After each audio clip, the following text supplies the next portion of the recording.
कहानी खत्म हो गई।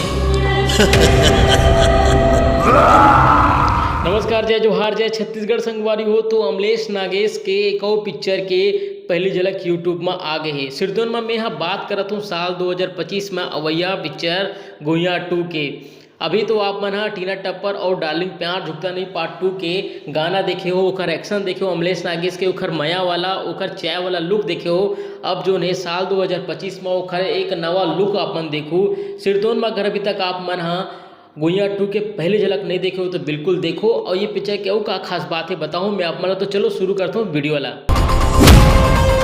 बात। और मैं आप मन बताता हूँ कि आज जो है मतलब 28 नवंबर को दिलेश साहू के जन्मदिन आए। ये खास मौका में एन माही प्रोडक्शन जो है फिल्म लेकर प्रोडक्शन में ये फिल्म बने गुइया 2 वो हा ये खास मौका में ये पिक्चर के पहली झलक यूट्यूब में रिलीज़ करे। बिल्कुल संगवारियों पूरा फुल मारधार है, मारपीट है, गजब एक्शन है। हमारा दिलेश साहू के देखे और मिले संगे संग अमलेश नागेश के वही गुइया फर्स्ट में जो नोखर रूप रिसे वो थोड़ा सा और मतलब निखर के सामने आए हैं। और आप मन ला कैसे लगी से कमेंट करके जरूर बताओ। और संगे संग मोर गोट बात आप मन ला कैसे लगी से यहू मोल बताओ। तो अभी बार तेज मिलता और नवा वीडियो के संग और नवा